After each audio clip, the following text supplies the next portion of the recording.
انعام شکست۔ جنید نامی خلیفہ بغداد کا درباری پہلوان مملکت کی ناک کا بال تھا۔ وقت کے بڑے بڑے سورما اس کی طاقت اور فن کا لوہا مانتے تھے۔ ڈیل ڈول اور قد و قامت کے لحاظ سے بھی وہ دیکھنے والوں کے لیے ایک تماشا تھا۔ شخصیت کے رعب و دبدبے کا یہ حال تھا کہ وقت کا بڑے سے بڑا جیوٹ بھی نظر ملانے کی تاب نہیں رکھتا تھا۔ کمال فن کی غیر معمولی شہرت نقطۂ انتہا پر پہنچ گئی تھی۔ ساری مملکت میں جنید کا کوئی مقابل و حریف نہیں رہ گیا تھا۔ اب جنید کا مصرف سوا اس کے اور کچھ نہیں تھا کہ خلیفہ بغداد کی شاہانہ سطوت کا ایک واضح نشان تھا۔ دربار شاہی میں جنید کے لیے اعزاز کی ایک جگہ مخصوص تھی، جہاں وہ بن سنور کر کلغی لگائے خلیفہ کے دائیں جانب بیٹھا کرتا تھا۔ دربار لگا ہوا تھا، اراکین سلطنت اپنی اپنی کرسیوں پر فروکش تھے۔ جنید بھی اپنے مخصوص لباس میں زینت دربار تھے کہ ایک چوبدار نے آ کر اطلاع دی۔ صحن کے دروازے پر ایک لاغر و نیم جان شخص کھڑا ہے۔ صورت و شکل کی پراگندگی اور لباس و پیرہن کی شکستگی سے وہ ایک فقیر معلوم ہوتا ہے۔ ضعف و نقاہت سے قدم ڈگمگاتے ہیں۔ زمین پر کھڑا رہنا اس کے لیے مشکل ہے، لیکن اس کی آواز کے تیور اور پیشانی کی شکن سے فاتحانہ کردار کی شان ٹپکتی ہے۔ آج صبح سے وہ برابر اصرار کر رہا ہے کہ میرا چیلنج جنید تک پہنچا دو، میں اس سے کشتی لڑنا چاہتا ہوں۔ قلعے کے پاسبان ہر چند اسے سمجھاتے ہیں کہ چھوٹا منہ بڑی بات مت کرو، جس کی ایک پھونک سے تم اڑ سکتے ہو اس سے کشتی لڑنے کا خواب پاگل پن ہے، لیکن وہ بضد ہے کہ اس کا پیغام دربار شاہی تک پہنچا دیا جائے۔ چوبدار کی زبانی یہ عجیب و غریب خبر سن کر اہل دربار کو آنے والے اجنبی شخص سے دلچسپی پیدا ہو گئی۔ خلیفہ نے حکم دیا کہ اسے حاضر کیا جائے۔ تھوڑی دیر کے بعد چوبدار اسے اپنے ہمراہ لیے ہوئے حاضر ہوا۔ اس کے قدم ڈگمگا رہے تھے اور چہرے پر ہوائی اڑ رہی تھی۔ بڑی مشکل سے وہ دربار میں آ کر کھڑا ہوا۔ تم کیا کہنا چاہتے ہو؟ وزیر نے دریافت کیا۔ جنید سے کشتی لڑنا چاہتا ہوں، اجنبی نے جواب دیا۔ کیا تمہیں معلوم نہیں کہ جنید کا نام سن کر بڑے بڑے زور آوروں کے ماتھے پر پسینہ آ جاتا ہے؟ ساری ریاست میں اب ان کا کوئی مد مقابل نہیں رہ گیا ہے۔ ایسی مضحکہ خیز بات کے لیے اصرار مت کرو جو دماغی جنون میں متہم کرنے کے علاوہ تمہارے لیے باعث ہلاکت بھی ہو سکتی ہے۔ وزیر نے فہمائش کے انداز میں کہا، جنید کی شہرت ہی مجھے یہاں تک کھینچ کر لائی ہے۔ اسی اعتقاد موہوم کی میں تردید کرنا چاہتا ہوں کہ ساری ریاست میں جنید کا کوئی مد مقابل نہیں رہ گیا ہے۔ قد و قامت کا شکوہ اور بازوؤں کا کسے بل ہی فتح و شکست کا معیار نہیں رہتا۔ فن کی ذہانت بھی اپنا ایک مقام رکھتی ہے۔ اطمینان رکھیے، میرا دماغی توازن اپنی جگہ پر بالکل درست ہے۔ سود و زیاں سمجھانے کے لیے مجھے ناصح کی ضرورت نہیں ہے۔ انجام کا سارا نقشہ میری نظر کے سامنے ہے۔ غیر متعلق بحثوں میں وقت ضائع کرنے کے بجائے مجھے اثبات و نفی میں جواب دے دیا جائے۔ اجنبی شخص نے فاتحانہ تیور کے ساتھ جواب دیا۔ اجنبی شخص کی جرت گفتار پر سارا دربار دم بخود ہو کے رہ گیا۔ سب حیرت و استعجاب کے گہرے سمندر میں ڈوب گئے۔ آپس میں سرگوشیاں ہونے لگیں۔ یہ خیال بالکل غلط ہے کہ یہ شخص دماغی جنون میں متہم کیے جانے کے قابل ہے۔ دانشوروں کی طرح اس کا انداز گفتگو یقیناً کسی پر اسرار شخصیت کی نشاندہی کرتا ہے۔ ظاہری بے مائگی کے ساتھ کشور کشا بہادروں جیسے کردار کے پیچھے ہو نہ ہو کوئی مہارت فن کا عجیب و غریب کرشمہ ہم سبوں کی نظروں سے پوشیدہ ہے۔ جنید بھی اجنبی شخص کو حیرت کے انداز میں دیکھ رہے تھے۔ ہزار تجسس کے بعد بھی اس کے سراپا میں فنی مہارت کی کوئی علامت نہیں مل رہی تھی۔ سخت حیران تھے کہ آخر کس چیز نے اسے اتنا جری بنا دیا ہے۔ مسئلہ بہت پیچیدہ بن گیا تھا، اس لیے خلیفۃ المسلمین کے اشارے پر وزیر نے اہل دربار کی رائے دریافت کی۔ سارا نشیب و فراز سمجھانے کے بعد بھی اگر یہ بضد ہے تو اس کا چیلنج منظور کر لیا جائے۔ انجام کا یہ خود ذمہ دار ہے۔ مقابلے میں شکست کھا گیا تو یہ توقع کے عین مطابق ہوگی، اور اگر فتح یاب ہو گیا تو ایک پر اسرار شخصیت کے جوہر کمال سے پہلی بار دنیا کو روشناس کرانے کا فخر ہمیں حاصل ہوگا۔ اہل دربار نے نہایت آزادی کے ساتھ اپنے خیالات کا اظہار کیا۔ تھوڑی دیر تک بحث و تمحیص کے بعد بالآخر یہ بات طے پا گئی کہ اس کے چیلنج کو قبول کر لیا جائے۔ خلیفہ وقت نے بھی اس قرارداد پر اپنی مہر تصدیق ثبت کر دی۔ کشتی کے مقابلے کے لیے دربار شاہی سے تاریخ اور جگہ متعین کر دی گئی۔ محکمہ نشر و اشاعت کے اہلکاروں کو حکم صادر ہوا کہ ساری مملکت میں اس کا اعلان کرا دیا جائے۔ اطمینان رکھا جائے، میں وقت مقررہ پر دنگل میں حاضر ہو جاؤں گا۔ یہ کہتے ہوئے اجنبی شخص دربار سے رخصت ہو گیا۔ اپنے زمانے میں جنید کا کوئی مد مقابل نہیں ہے، یہ یقین لوگوں کے دلوں میں اس طرح گھر کر چکا تھا کہ مقابلے کی تیاری کا ذکر جس نے بھی سنا دم بخود رہ گیا۔ ساری مملکت میں ہونے والے دنگل کا تہلکہ مچا ہوا تھا۔ شاہ راہوں اور بازاروں میں ہر جگہ یہی تذکرہ موضوع سخن بن گیا تھا۔ ہر شخص اس اجنبی مسافر کو دیکھنے کے لیے بےتاب تھا۔ اس کے متعلق طرح طرح کی افواہیں لوگوں میں گشت کر رہی تھیں۔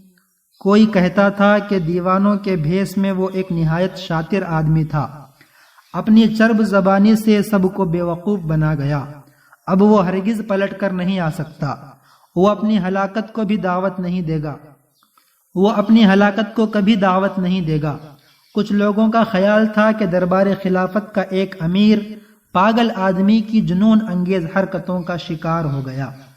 عقل کی سلامتی کے ساتھ اس طرح کا اقدام ناممکن ہے۔ اکثر لوگوں کی رائے تھی کہ وہ ضرور آئے گا۔ اسے شاطر اور پاگل سمجھنا غلط ہے۔ وہ فنی مہارت میں ایک پر اسرار شخصیت کا مالک ہے۔ کسی پاگل کا دماغ اتنی گہرائی میں اتر کر نہیں سوچ سکتا۔ اس کے سراپا کی جن لوگوں نے تصویر کھینچی ہے وہ نہایت پرکشش اور والہانہ ہے۔ کسی شاطر آدمی کی شخصیت میں اس طرح کی روحانی جاذبیت نہیں ہوا کرتی۔ بہرحال ہوا کچھ ایسی چل گئی تھی کہ جتنے منہ اتنی باتیں۔ تاریخ جیسے جیسے قریب آتی جا رہی تھی، انتظار شوق کی آنچ تیز ہوتی جاتی تھی۔ سب سے زیادہ اچنبھا لوگوں کو اس بات کا تھا کہ مقابلہ پہاڑ اور تنکے کے درمیان تھا۔ برسہ برس کے بعد جنید کے کسی مقابل سے لوگوں کے کان آشنا ہوئے تھے۔ شور و ہنگامہ سے فضا اتنی بوجھل ہو گئی تھی کہ جنید بھی عالم تحیر میں کھوئے رہنے لگے۔ بڑی تیزی کے ساتھ اندر سے کوئی چیز انہیں بدلتی ہوئی محسوس ہو رہی تھی۔ دن بدن شاہی دربار سے دل کا تعلق ٹوٹتا جا رہا تھا۔ اپنی کیفیت انہیں خود سمجھ میں نہیں آ رہی تھی۔ چہرے کا رنگ اڑا اڑا دیکھ کر دربار کے قریبی حلقوں میں یہ چرچا عام ہو گیا تھا کہ اس بار کا مقابلہ اتنا پر اسرار ہے کہ پہلے ہی سے جنید پر ایک نامعلوم ہیبت طاری ہو گئی ہے۔ اب مقابلے کی تاریخ قریب آ گئی ہے۔ دور دراز ملکوں سے سیاحوں اور تماشائیوں کے قافلے بغداد میں اترنا شروع ہو گئے تھے۔ مملکت کی آبادیوں سے اونٹوں کی قطاروں کا سلسلہ ٹوٹتا ہوا نظر نہیں آ رہا تھا۔ جدھر نگاہ اٹھتی انسانوں کا انبوہ سیلاب کی طرح امڑتا ہوا دکھائی پڑتا تھا۔ اب وہ شام آ گئی تھی جس کی صبح تاریخ کا ایک اہم فیصلہ ہونے والا تھا۔ آفتاب ڈوبتے ڈوبتے کئی لاکھ آدمیوں کا ہجوم بغداد میں ہر طرف منڈلا رہا تھا۔ جنید کے لیے آج کی رات بہت پر اسرار ہو گئی تھی۔ ساری رات بے چینی میں کروٹ بدلتے گزر گئی۔ اپنے زمانے کا مانا ہوا سورما آج نامعلوم طور پر دل کے ہاتھوں ڈوبتا جا رہا تھا۔ جس نے بڑے بڑے زور آوروں کا غرور پلک جھپکتے خاک میں ملا دیا تھا، آج ایک نحیف و نزار انسان کے مقابلے میں وہ ہزار اندیشوں کا شکار ہو گیا تھا۔ دربار شاہی کے ناموس کے علاوہ اپنی عالمگیر شہرت کا سوال بار بار سامنے آ رہا تھا۔ اس اجنبی شخص کے متعلق رہ رہ کر دل میں یہ خلش پیدا ہو رہی تھی کہ اس کے فاتحانہ تیور کے پیچھے کوئی نہ کوئی طاقت ضرور ہے۔ دل کے یقین کے آگے جس کی توانائی کوئی چیز نہیں ہے، معنوی کمالات اور نادیدہ قوتوں کا کوئی مخفی جوہر ضرور اس کی پشت پناہی میں ہے، ورنہ کسی تہی دست و بے مایا انسان میں یہ جرأت کردار کبھی پیدا نہیں ہو سکتی۔ انہی پریشان خیالات کے ادھیڑ بن میں ساری رات گزر گئی اور بغداد کی پہاڑیوں پر سحر کا اجالا پھیل گیا۔ شام ہوتے ہی شہر کے سب سے وسیع میدان میں نمایاں جگہوں پر قبضہ کرنے کے لیے تماشائیوں کا ہجوم آہستہ آہستہ جمع ہونے لگا۔ بغداد کا سب سے وسیع میدان لاکھوں تماشائیوں سے کھچا کھچ بھر گیا تھا۔ اکھاڑے کے حاشیے پر چاروں طرف نہایت قرینے سے کرسیاں بچھا دی گئی تھیں۔ یہ شاہی خاندان، درباری معززین اور مملکت کے عمائدین کی نشست گاہ تھی۔ تمام آنے والے اپنی اپنی نشستوں پر آ کر بیٹھ چکے تھے۔ خلیفہ بغداد کی زرنگار کرسی ابھی تک خالی تھی۔ تھوڑی دیر کے بعد نقیبوں کی آواز گونجنے لگی۔ شاہانہ تزک و احتشام کے ساتھ بادشاہ کی سواری آ رہی تھی۔ درباری خدام سروں پر کلغیاں لگائے، کمر پر پٹکا باندھے راستہ صاف کرنے میں مصروف ہو گئے۔ خدم و حشم کے ساتھ حضرت جنید بھی بادشاہ کے ہمراہ تشریف لائے۔ سب آ چکے تھے۔ اب اس اجنبی شخص کا انتظار تھا جس نے چیلنج دے کر سارے علاقے میں تہلکہ مچا دیا تھا۔ حضرت جنید کے طرفدار فاتحانہ خوشی کے جذبے میں مجمع کو یقین دلا رہے تھے کہ اس کا انتظار بے سود ہے، اب وہ نہیں آئے گا۔ جنید سے نبرد آزما ہونا آسان نہیں ہے۔ جنید کے تصور ہی سے بڑے بڑوں کا پتا پانی ہو جاتا ہے۔ ایک معمولی آدمی کی کیا بساط ہے کہ مقابلے کے لیے سامنے آ سکے۔ بلا شبہ وہ پوری مملکت کو فریب میں مبتلا کر گیا تھا۔ اسے آنا ہوتا تو بہت پہلے میدان میں آ گیا ہوتا۔ اس کی بات ابھی ختم بھی نہ ہو پائی تھی کہ درباری حلقوں میں سے ایک شخص نے کھڑے ہو کر کہا، میں اعتراف کرتا ہوں کہ حکومت نہایت سادہ لوحی کے ساتھ ایک گہری سازش کا شکار ہو گئی ہے۔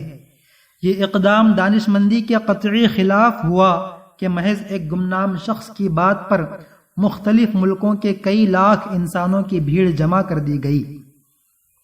چکمہ دے کر نکل جانے والے اس راہ گیر کو اگر حکومت گرفتار بھی کرنا چاہے تو بغیر نام و نشان کے کیسے گرفتار کرے گی؟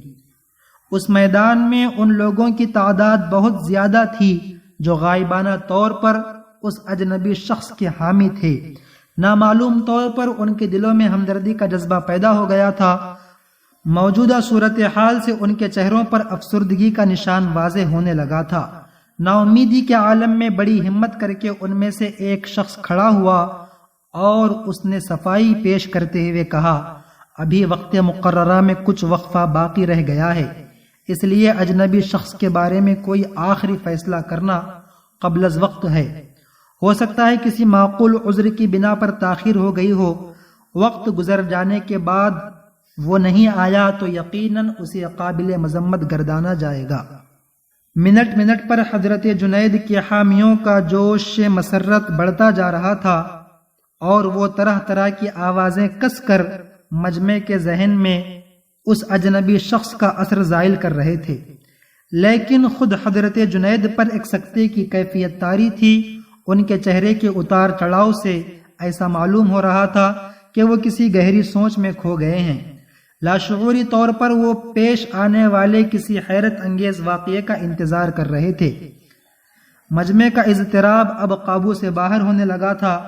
حضرت جنید کے حامیوں کی طرف سے بار بار یہ آواز اٹھ رہی تھی کہ مسند خلافت سے کوئی فیصلہ کن اعلان کر کے مجمع کو منتشر کر دیا جائے۔ وقت مقررہ میں اب چند ہی لمحے باقی رہ گئے تھے کہ وزیر اعلان کرنے کے لیے کھڑا ہوا۔ سارا مجمع گوش بر آواز ہو گیا۔ منہ سے پہلا لفظ نکلا ہی تھا کہ مجمع کے کنارے سے ایک شخص نے آواز دی، ذرا ٹہر جائیے، وہ دیکھیے سامنے گرد اڑ رہی ہے، ہو سکتا ہے وہی اجنبی شخص آ رہا ہو۔ اس آواز پر سارا مجمع گرد راہ کی طرف دیکھنے لگا۔ آنے والے راہگیر کے قدم پر دلوں کا عالم زیر و زبر ہو رہا تھا۔ کچھ ہی فاصلے پر فضاؤں میں اڑتا ہوا غبار لاکھوں امیدوں کا مرکز بن گیا تھا۔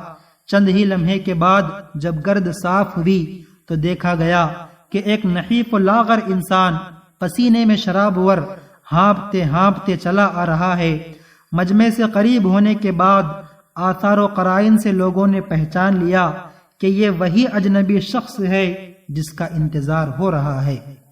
یہ معلوم ہوتے ہی ہر طرف خوشی کی لہر دوڑ گئی۔ سارا مجمع اس اجنبی شخص کو دیکھنے کے لیے ٹوٹ پڑا۔ بڑی مشکلوں سے ہجوم پر قابو حاصل کر کے اسے میدان تک پہنچایا گیا۔ ظاہری شکل و صورت دیکھ کر لوگوں کو سخت حیرت تھی کہ ضعف و ناتوانائی سے زمین پر جس کے قدم سیدھے نہیں پڑتے، وہ جنید جیسے کوہ پیکر پہلوان سے کیا مقابلہ کر سکتا ہے۔ حضرت جنید کے ہمنوا پورے طور پر مطمئن تھے کہ ابھی چند منٹ میں معلوم ہو جائے گا کہ اپنے وقت کی ایک عظیم شخصیت کے ساتھ گستاخانہ جسارت کی سزا کتنی عبرتناک ہوتی ہے۔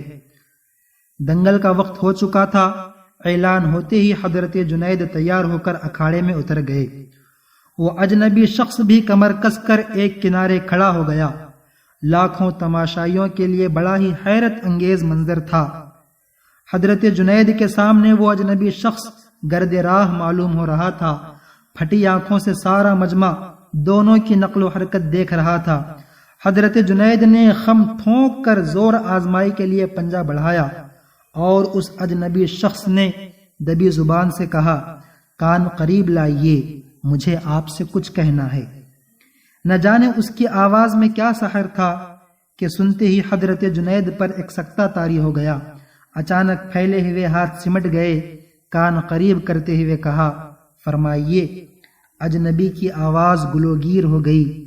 بڑی مشکل سے اتنی بات منہ سے نکل سکی، جنید، میں کوئی پہلوان نہیں ہوں، زمانے کا ستایا ہوا ایک آل رسول ہوں۔ سیدہ فاطمہ کا چھوٹا سا کنبہ کئی ہفتے سے جنگل میں پڑا ہوا فاقوں سے نیم جان ہے۔ سیدانیوں کے بدن پر کپڑے بھی سلامت نہیں ہے کہ وہ گھنی جھاڑیوں سے باہر نکل سکیں۔ چھوٹے چھوٹے بچے بھوک کی شدت سے بے حال ہو گئے ہیں۔ ہر روز صبح کو یہ کہہ کر شہر آتا ہوں کہ شام تک کوئی انتظام کر کے واپس لوٹوں گا، لیکن خاندانی غیرت کسی کے آگے منہ کھولنے نہیں دیتی۔ گرتے پڑتے بڑی مشکل سے آج یہاں تک پہنچا ہوں۔ فاتح خیبر کا خون ہاشمی میری رگوں میں سوکھتا جا رہا ہے۔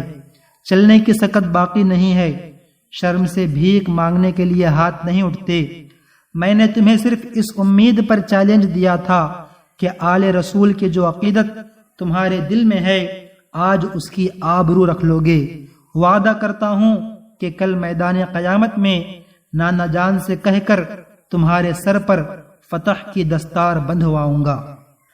فاطمی چمن کی مرجھائی ہوئی کلیوں کی اداسی اب دیکھی نہیں جاتی۔ عالمگیر شہرت و اعزاز کی صرف ایک قربانی سوکھے چہروں کی شادابی کے لیے کافی ہے۔ یقین رکھو آل رسول کے خانہ بدوش قافلے کی حرمت و آسودگی کے لیے تمہاری عزت و ناموس کا ایثار کبھی رائے گا نہیں جائے گا۔ ہمارے خاندان کی یہ ریت تمہیں معلوم ہے کہ کسی کے احسان کا بدلہ زیادہ دیر تک ہم قرض نہیں رکھتے۔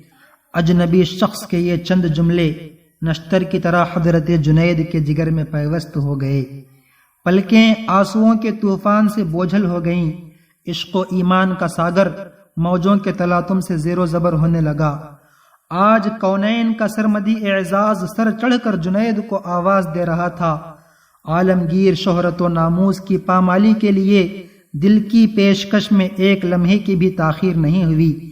بڑی مشکل سے حضرت جنید نے جذبات کی طغیانی پر قابو حاصل کرتے ہوئے کہا، کشور عقیدت کے تاجدار، میری عزت و ناموس کا اس سے بہترین مصرف اور کیا ہو سکتا ہے کہ اسے تمہارے قدموں کی اڑتی ہوئی خاک پر نثار کر دوں۔ چمنستان قدس کی پژمردہ کلیوں کی شادابی کے لیے اگر میرے جگر کا خون کام آ سکے تو اس کا آخری قطرہ بھی تمہارے نقش پا میں جذب کرنے کے لیے تیار ہوں۔ اے خوشا نصیب کہ کل میدان محشر میں سرکار دو عالم صلی اللہ علیہ وسلم اپنے نواسوں کے زر خرید غلاموں کی قطار میں کھڑے ہونے کی اجازت مجھے مرحمت فرمائیں گے۔ اتنا کہنے کے بعد جنید خم ٹھونک کر للکارتے ہوئے آگے بڑھے اور اجنبی شخص سے پنجہ ملا کر گتھ گئے۔ سچ مچ کشتی لڑنے کے انداز میں تھوڑی دیر پینترا بدلتے رہے۔ سارا مجمع نتیجے کے انتظار میں ساکت و خاموش نظر جمائے دیکھتا رہا۔ چند ہی لمحے کے بعد حضرت جنید نے بجلی کی تیزی کے ساتھ ایک داؤ چلایا۔ آنکھیں کھلیں تو جنید کے حامیوں کے نعرہائے تحسین سے میدان گونج اٹھا۔ ہیبت سے دیکھنے والوں کی پلکیں جھک گئیں، لیکن دوسرے ہی لمحے میں حضرت جنید چاروں شانے چت تھے اور سینے پر سجدہ کا ایک نحیف و ناتوان شہزادہ فتح کا پرچم لہرا رہا تھا۔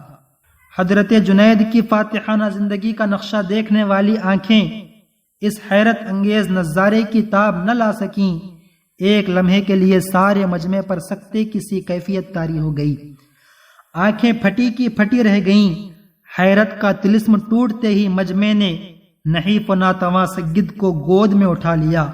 میدان کا فاتح اب سروں سے گزر رہا تھا اور ہر طرف سے انعام و اکرام کی بارش ہو رہی تھی۔ تحسین و آفرین کے نعروں سے کان پڑی آواز سنائی نہیں دیتی تھی۔ شام تک فتح کا جلوس سارے شہر میں گشت کرتا رہا۔ رات ہونے سے پہلے پہلے ایک گمنام سید خلعت و انعامات کا بیش بہا ذخیرہ لے کر جنگل میں اپنی پناہ گاہ کی طرف لوٹ چکا تھا۔ حضرت جنید اکھاڑے میں اسی شان سے چت لیٹے ہوئے تھے۔ اب کسی کو کوئی ہمدردی ان کی ذات سے نہیں رہ گئی تھی۔ ہر شخص انہیں پائے حقارت سے ٹھکراتا اور ملامت کرتا ہوا گزر رہا تھا۔ عمر بھر مدح و ستائش کا خراج وصول کرنے والے آج زہر میں بجھے ہوئے طعنوں اور توہین آمیز کلمات سے مسرور و شاد کام ہو رہا تھا۔ ہجوم ختم ہو جانے کے بعد خود ہی اٹھے اور شاہ راہ عام سے گزرتے ہوئے اپنے دولت خانے پر تشریف لے گئے۔ آج کی شکست کی ذلتوں کا سرور ان کی روح پر ایک خمار کی طرح چھا گیا تھا۔ عمر بھر کی فاتحانہ مسرتیں وہ اپنی ننگی پیٹھ کے نشانات پر بکھیر آئے تھے۔ رات کی زلف سیاہ کمر کے نیچے ڈھل چکی تھی۔ بغداد کا سارا شہر تاروں کی ٹھنڈی چھاؤں میں محو خواب تھا۔ کہیں کہیں سے مشعل بردار پاسبانوں کی آوازیں کانوں میں گونج رہی تھیں۔ عشاء کی نماز سے فارغ ہونے کے بعد حضرت جنید جب اپنے بستر پر لیٹے تو بار بار کان میں یہ الفاظ گونج رہے تھے، وعدہ کرتا ہوں کہ کل میدان قیامت میں نانا جان سے کہہ کر تمہارے سر پر فتح کی دستار بندھواؤں گا۔ کیا سچ مچ ایسا ہو سکتا ہے؟ کیا میری قسمت کا ستارہ یک بیک اتنی بلندی پر پہنچ جائے گا کہ سرکار دو عالم صلی اللہ علیہ وسلم کے نورانی ہاتھوں کی برکتیں میری پیشانی کو چھو لیں؟ اپنی طرف دیکھتا ہوں تو کسی طرح اپنے آپ کو اس اعزاز کے قابل نہیں پاتا، لیکن لاڈلوں کی ہٹ بھی تو کوئی چیز ہے۔ اگر میدان محشر میں شہزادے مچل گئے تو رحمت تمام کو کیوں کر گوارا ہو سکے گا کہ ان کے دل کے نازک آبگینے پر کوئی آنچ آ جائے۔ سارے زمانے میں آل رسول کی زبان کا بھرم مشہور ہے، گردن کٹ سکتی ہے، دی ہوئی زبان نہیں کٹ سکتی۔ آخر کربلا کے لالہ زار کی سرخی زبان ہی کے بھرم سے تو آج تک قائم ہے۔ نبی زادوں کا وعدہ غلط نہیں ہو سکتا۔ قیامت کے دن وہ ضرور اپنے نانا جان تک میری بات پہنچائیں گے۔ اے کاش آج ہی قیامت آ جاتی، آج ہی میدان حشر کا وہ روح پرور نظارہ نگاہوں کے سامنے آتا۔ اب جب تک زندہ رہوں گا قیامت کے لیے ایک ایک دن گننا پڑے گا۔ حساب و شمار کی گرفت میں آنے والی ایک طویل مدت کیسے کٹے گی؟ یہ سوچتے سوچتے حضرت جنید کی پرنم آنکھوں پر نیند کا ایک ہلکا سا جھونکا آیا اور وہ خاکدان گیتی سے بہت دور ایک دوسری دنیا میں پہنچ گئے۔ پہاڑوں، صحراؤں اور آبادیوں کے سارے حجابات نظر کے سامنے سے اٹھ چکے تھے۔ اب بغداد سے گنبد خضرا کا کلش صاف دکھائی دے رہا تھا۔ جب تک آنکھ کھلی رہی نظر کا قافلہ پہاڑوں کے جلوے شاداب سے سیراب ہوتا رہا۔ تھوڑی دیر کے بعد سنہری جالیوں سے ایک کرن پھوٹی اور مدینے کا آسمان روشنی سے معمور ہو گیا۔ پھر ایسا معلوم ہوا کہ نور کا ایک سفید بادل مدینے کے افق سے بغداد کی طرف بڑھتا آ رہا ہے۔ وہ جہاں جہاں سے گزرا نور برستا گیا، فضا نکھرتی گئی، اندھیرا چھٹتا گیا، سحر پھیلتی گئی اور قریب آتے آتے اب رحمت و تجلی کا روشن قافلہ بغداد کے آسمان پر جگمگانے لگا۔ چند ہی لمحے کے بعد وہ نیچے اترنا شروع ہوا۔ ایوانوں کے کنگرے جھک گئے، پہاڑوں کی چوٹیاں سرنگوں ہو گئیں، درختوں کی شاخیں سجدے میں گر پڑیں، بغداد کی زمین جھومنے لگی، بہاروں نے پھول برسائے، صبا نے خوشبو اڑائی، سحر نے اجالا کیا، رحمتوں نے فرش بچھائے اور درخشاں کرنوں سے حضرت جنید کے صحن کا چپا چپا معمور ہو گیا۔ طلعت جمال سے آنکھیں خیرہ ہو گئی، دل کیف و سرور میں ڈوب گیا، دیوار و در اور شجر و حجر کو زبان مل گئی اور الصلاۃ والسلام علیک یا رسول اللہ کے پرکیف نغموں سے فضا گونج اٹھی۔ عالم بے خودی میں حضرت جنید سلطان کونین صلی اللہ علیہ وسلم کے قدموں سے لپٹ گئے۔ سرکار دو عالم صلی اللہ علیہ وسلم نے رحمتوں کے ہجوم میں مسکراتے ہوئے فرمایا، جنید اٹھو، قیامت سے پہلے اپنے نصیبے کی سرفرازیوں کا نظارہ کر لو۔ نبی زادوں کے ناموس کے لیے شکست کی لذتوں کا انعام قیامت تک قرض نہیں رکھا جائے گا۔ سر اٹھاؤ، تمہارے لیے فتح و کرامت کی دستار لے کر آیا ہوں۔ آج سے تمہیں عرفان و تقرب کی سب سے اونچی بساط پر فائز کیا جاتا ہے۔ تجلیات کی بارش میں اپنی ننگی پیٹھ کا غبار اور چہرے کی گرد کا نشان دھو ڈالو۔ اب تمہارے رخ طابہ میں خاک دانے گیتی ہی کے نہیں، عالم قدس کے رہنے والے بھی اپنا منہ دیکھیں گے۔ بارگاہ یزدانی سے گروہ اولیاء عظام کی سروری کا اعزاز تمہیں مبارک ہو۔ ان کلمات سے سرفراز فرمانے کے بعد سرکار مصطفیٰ صلی اللہ علیہ وسلم نے حضرت جنید کو سینے سے لگا لیا۔ اس عالم کیف بار میں اپنے شہزادوں کے جانثار پروانے کو کیا عطا فرمایا، اس کی تفصیلات معلوم نہیں ہو سکیں، تاہم جاننے والے بس اتنا ہی جان سکے کہ صبح کو جب حضرت جنید کی آنکھ کھلی تو پیشانی کی موجوں میں نور کی کرن لہلہا رہی تھی۔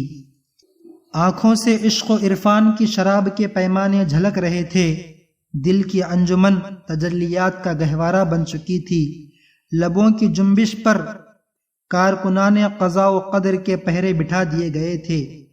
غیب و شہود کی ساری کائنات شفاف آئینے کی طرح تارے نظر کی گرفت میں آ گئی تھی۔ نفس نفس میں عشق و یقین کی دہکتی ہوئی چنگاری پھوٹ رہی تھی، نظر نظر میں دلوں کی تسخیر کا سحر حلال انگڑائی لے رہا تھا۔ کل کی شام جو پائے حقارت سے ٹھکرا دیا گیا تھا، آج صبح کو اس کی راہ گزر میں پلکیں بچھی جا رہی تھیں۔ کل جو شکست کی ذلتوں سے بوجھل ہو کر اکیلا اپنے گھر تک آیا، آج اس کے جلوے میں کونین کی امیدوں کا سارا کارواں چل رہا تھا۔ ایک ہی رات میں سارا عالم زیر و زبر ہو گیا تھا۔ خواب کی بات باد صبا نے گھر گھر پہنچا دی تھی۔ طلوع سحر سے پہلے ہی حضرت جنید کے دروازے پر درویشوں کی بھیڑ جمع ہو گئی۔ جوں ہی باہر تشریف لائے، خراج عقیدت کے لیے ہزاروں گردنیں جھک گئیں۔ خلیفہ بغداد نے اپنے سر کا تاج اتار کر قدموں میں ڈال دیا۔ سارا شہر حیرت و پشیمانی کے عالم میں سر جھکائے کھڑا تھا۔ مسکراتے ہوئے ایک بار نظر اٹھائی اور ہیبت سے لرزتے ہوئے دلوں کو سکون بخش دیا۔ اتنے میں پاس ہی کسی گوشے سے آواز آئی، گروہ اولیاء کرام کی سروری کا اعزاز مبارک ہو۔ منہ پھیر کر دیکھا تو وہی نحیف و نزار آل رسول فرت خوشی سے مسکرا رہا تھا۔ ساری فضا سید الطائفہ کی مبارکباد سے گونج اٹھی تھی۔ رضی اللہ عنہم ورضاہم عنا۔